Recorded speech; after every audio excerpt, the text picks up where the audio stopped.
বন্ধুরা, ঠাকুরের নাম নিয়ে বেরিয়ে পড়েছি ডাহাপাড়া জগৎবন্ধু ধাম ও মা কীটেশ্বরী মন্দির দর্শন করতে। তো চলো যাওয়া যাক। রাস্তায় অনেক কথা হবে, কোন দিকে যাচ্ছি, কিভাবে যাব, সেইগুলো দেখাবো তোমাদের। তো দেখো, বহরমপুর থেকে লালবাগ যে রাস্তাটা যাচ্ছে সেই রাস্তা ধরে আমরা যাচ্ছি এখন লালবাগের দিকে। তো লালবাগ সদরঘাট থেকে আমরা যাব ডাহাপাড়ার দিকে। তো দেখো, এটা খাগড়া শ্মশান ঘাট। তো খাগড়া শ্মশান ঘাট বায়ে ফেলে রেখে আমরা সামনে এগিয়ে যাচ্ছি। এবার জিটিআই স্কুল, এটা ডান দিকে পড়বে জিটিআই স্কুল। জিটিআই স্কুলকে ডান দিকে ফেলে রেখে সোজা এগিয়ে যাচ্ছি।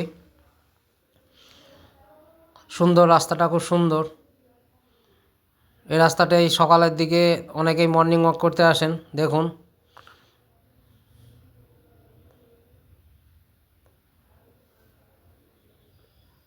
দুপুরবেলা রাস্তাটায় অত ভিড় ভাট্টা নাই এখন। তো আমরা পেট্রোল ভরার জন্য এই পাম্পে ঢুকে যাচ্ছি, পেট্রোল নিতে হবে। তো এবার পেট্রোল নিয়ে দেখো নেওয়া হয়ে গেছে পেট্রোল। তো এবার এটা ফরাসডাঙ্গা জলকলের মোড়, এখানে চারমাথার মোড়। তো আমরা ডান দিকে না গিয়ে সোজা উত্তর দিকে যে রাস্তাটা যাচ্ছে লালবাগের দিকে, সেই রাস্তায় যাব। এই জায়গাটা কার্জন গেট। তো বাঁ দিকে অনেক ইটের ভাটা আছে, বাঁ দিকে ডান দিকে, এগুলো ফেলে রেখে সামনের দিকে যাব।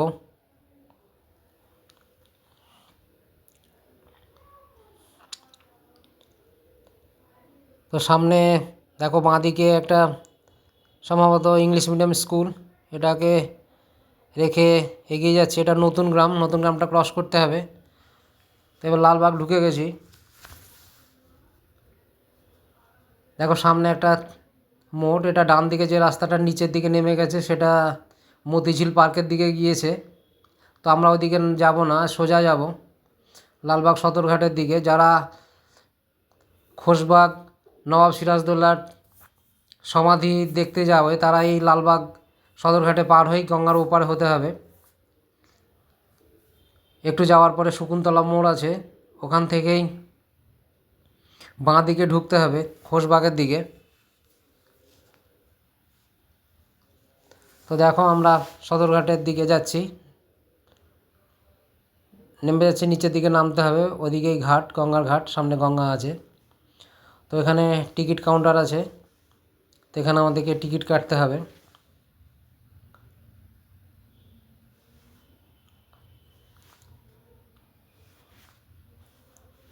তো দেখো আমরা টিকিট কেটে নেব।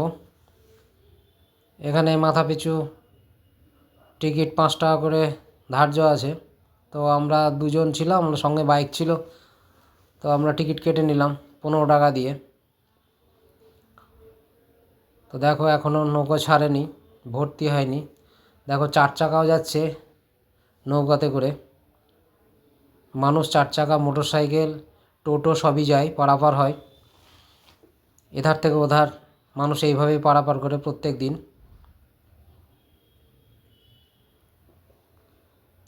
তো আমরা পার হয়ে নেব। দেখো গঙ্গার জল পরিষ্কার, এখন খুব পরিষ্কার জল।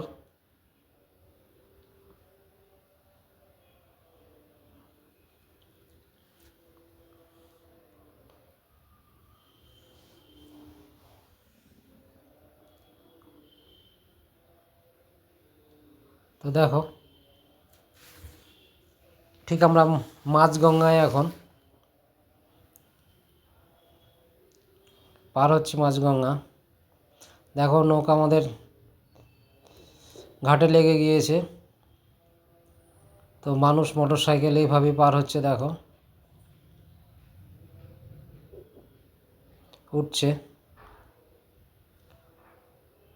তো আমরাও সামনের দিকে এগিয়ে যাচ্ছি।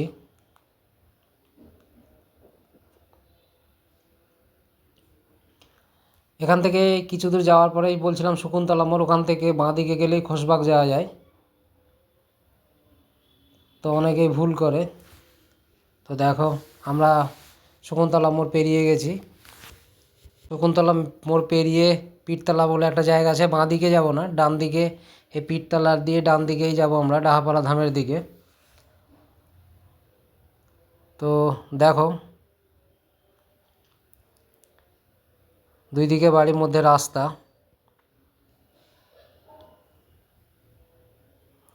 এই ডান দিকে বাঁ দিকে যে বাড়িগুলো দেখছো এখানে কিন্তু নলেন গুড় পাওয়া যায় এই শীতকালে। তো দেখো সুন্দর সর্ষে ক্ষেতের পাশ দিয়ে রাস্তাটা যাচ্ছে, খুব সুন্দর লাগছে। এখানে আম গাছ, লিচু গাছ এর বাগান, কিছু কিছু ফাঁকা ফাঁকা যে জমি আছে সেগুলোতে নানান ধরনের ফসল দেখতে পাওয়া যাচ্ছে।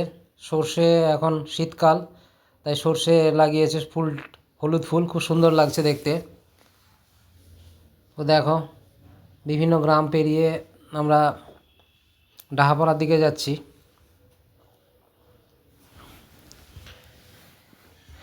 তো দেখো এই যাচ্ছে এরা কিন্তু এদের কাছ থেকে ওই খাজুরের রস পাওয়া যায়। তো সকালের দিকে সকাল বিকেলে পাওয়া যায়। দেখো সামনে একটা মোড় পড়বে, এই সামনে মোড় থেকে কিন্তু আমাদেরকে বাঁ দিকে যেতে হবে।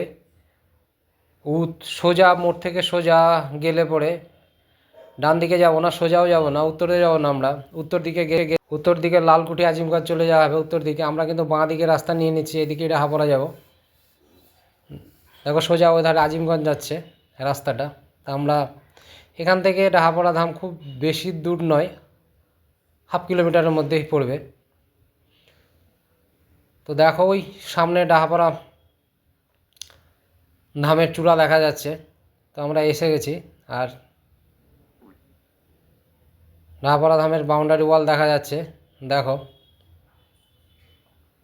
তো আমরা সামনে আর কিছুক্ষণের মধ্যে মেন গেটের সামনে চলে আসব। আমি এর আগে অনেক কবার গিয়েছি ডাহাপাড়া ধামে।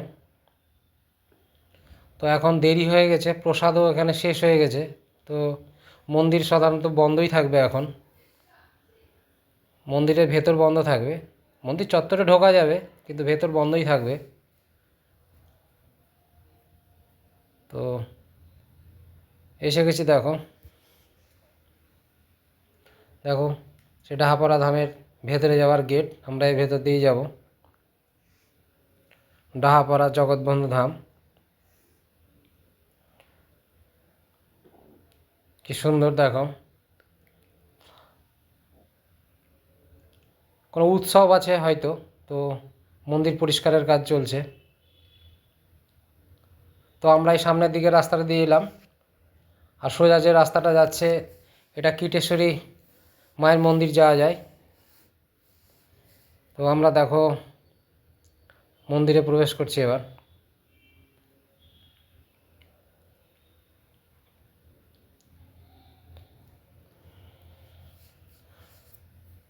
মন্দিরের ভেতরে ঢুকলাম। তো সামনে যে জায়গাটা দেখছো এখানে কিন্তু জুতো খুলে রাখতে হবে, জুতো খুলে যাওয়ার পরে মন্দিরের ভেতর প্রবেশ করা যাবে। দেখো মন্দিরের চত্বরটা কি বিশাল, সামনে রাস্তা আর দুই দিকে বাগান, সুন্দর, খুব সুন্দর জায়গাটা। দেখো গোলাপ ফুল চাষ হয়েছে শীতকাল, এখন শীতকালে আসলেই গোলাপ ফুল দেখতে পাওয়া যায়।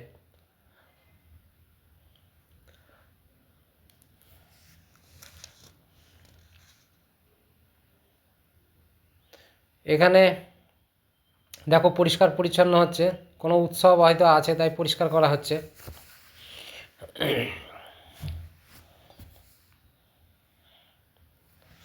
তো ওখানে বলে রাখি মন্দির কিন্তু খুলে যায় ভোর 4টের সময়,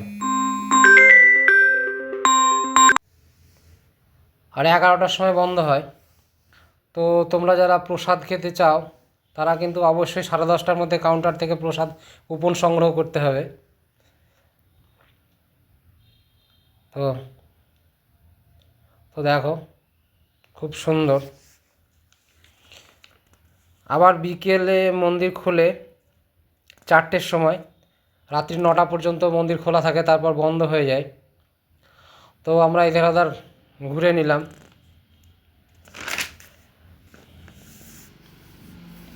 এই দিকেই মন্দিরের অফিস ঘর, এই অফিস ঘরে গেলেই টিকিট প্রসাদের কুপন পাওয়া যায়।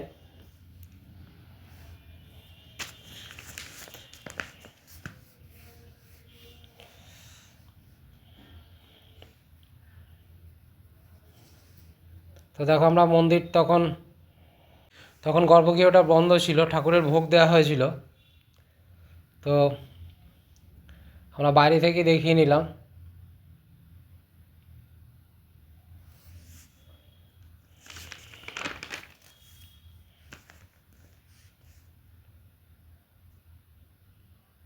খুব সুন্দর মন্দির চত্বরটা। দেখো ওই দিকেই এটা অফিস ঘর, এখান থেকেই টিকিট সংগ্রহ করতে হয় ভোগের জন্য। তো বলে রাখি, এখানে কুপনের জন্য কোনো টাকা নাই, নির্ধারিত কোনো টাকা নেই। ভক্তরা যদি যা মন চায় দিতে পারে, ফ্রিতেও খেতে পারে, সেটা নিজের উপরে নির্ভর করে।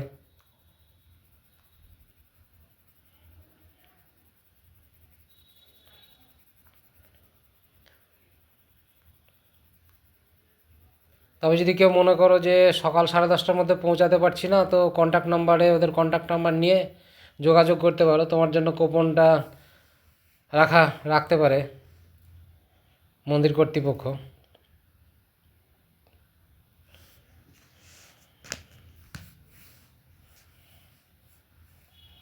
এই প্রসাদ বিতরণের সময় কিন্তু 12:30টার মধ্যেই, 12:30টার মধ্যে প্রসাদ কক্ষে যেতে হবে, তবেই প্রসাদ পাওয়া যাবে। এটা অফিস ঘর, এখানেই কাউন্টার, এখানেই ভোগের কুপন পাওয়া যায়। যারা প্রসাদ খেতে চাও প্রসাদের কুপন এখানে পাবে।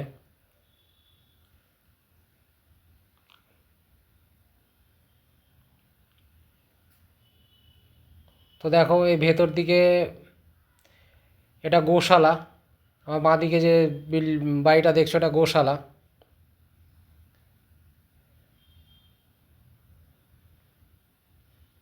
এদিকটায় গোশালা, সামনে ওধারে পেছন দিয়ে গেট। খুব বড় চত্বর, খুব সুন্দর জায়গা, পরিষ্কার পরিচ্ছন্ন মন্দির প্রাঙ্গণ।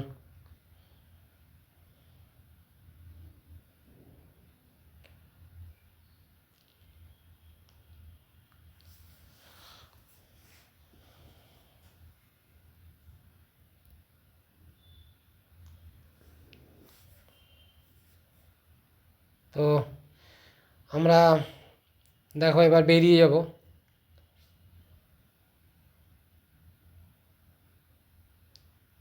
তো আমরা এবার মা কীটেশ্বরী দর্শনের জন্য যাচ্ছি। ডাহাপাড়া থেকে গেটের সামনে দিয়ে যে রাস্তাটা যাচ্ছে সেই দিকে যেতে হবে। তো দেখো এখানে আমরা রেলগেটটা পার করব। তো যারা বলি ডাহাপাড়া ধাম, এটা ডাহাপাড়া স্টেশন, এই স্টেশন থেকে নেমে তোমরা এই দিকে এসে বাঁ দিকে রাস্তা ধরলেই কিছু দূর গেলেই ডাহাপাড়া ধাম। তো আমরা মা কীটেশ্বরী মন্দিরের দিকে যাচ্ছি, রেলগেট পার করে গিয়েছি। দেখো এটা, তো দেখো আমরা এই মুকুন্দবাগ পার করছি। এটা মুকুন্দবাগ উচ্চ বিদ্যালয়। তো ডান দিকে খেলার মাঠ, সুন্দর একটা খেলার মাঠ দেখো। তো সামনে এগিয়ে যাব।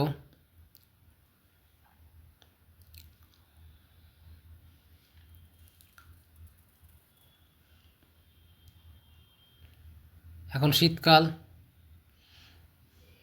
তো এবার আমরা কীটেশ্বরে ঢুকে যাচ্ছি, ঢুকবো এবার।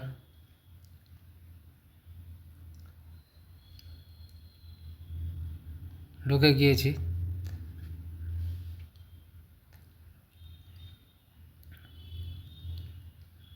তো এই মায়ের মন্দির।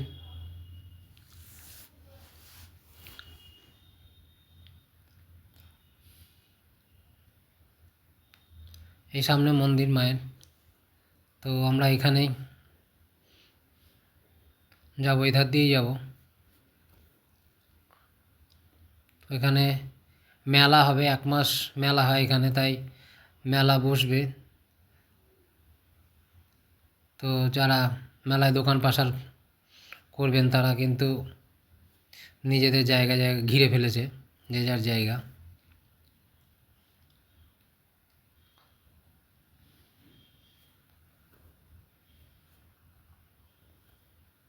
তো দেখো আমরা ঢুকে পড়েছি মন্দিরের ভেতরে। এই মা কীটেশ্বরী সতীর 51 পীঠের এক পীঠ। এখানে অনেক শিব মন্দির আছে।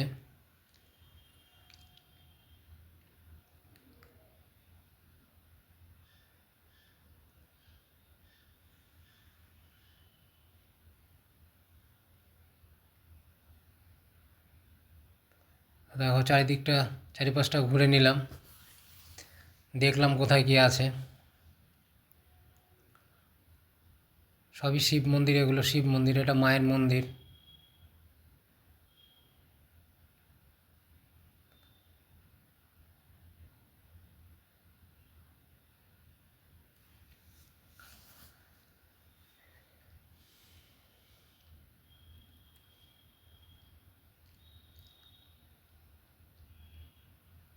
মেলা হবে এখানে এই সময়, প্রত্যেক বছর মেলা হয় এখানে পৌষ মাসে। ভিড় হয় মেলায়।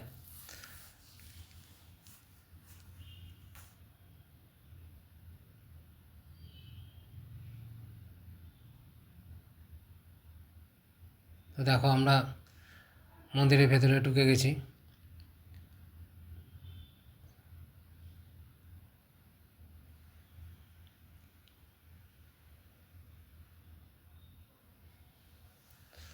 দেখো এটা মায়ের আদি মন্দির। তো আমরা এর ভেতরে ঢুকবো। দেখো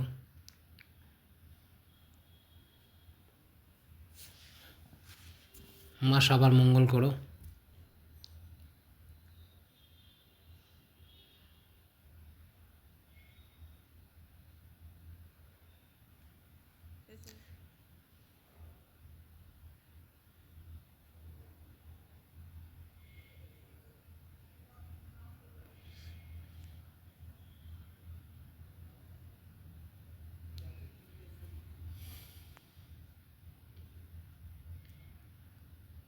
তো এবার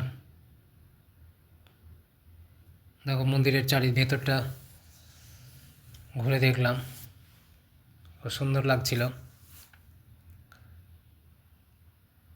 তো দেখো বাইরে গোটা বাদাম ভাজছিল বালিতে, তো সেটা কিনে নিয়েছি। এবার জিলেপি ভাজছিল, গরম জিলেপি, এগুলো কিনে নিলাম কিছু। তো যারা এটা কিন্তু জিলেপিটা নিয়েছিলাম